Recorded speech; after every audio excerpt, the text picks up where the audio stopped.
Welcome. Today I'm going to show you how to customize your homepage in Canvas.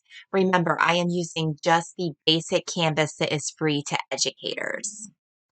I'm going to go select Pages from the navigation bar, and I'm going to go in and make one of the pages that I previously created the front page. So I'm going to click on the three dots and I'm going to click Use as Front Page.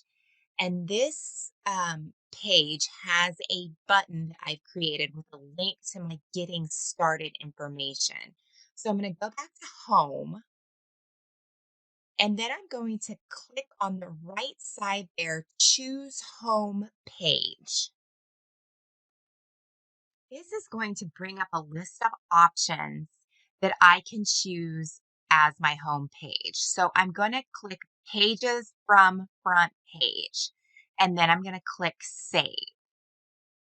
And this is going to make my Start Here button my home page. So that's the first thing students will see.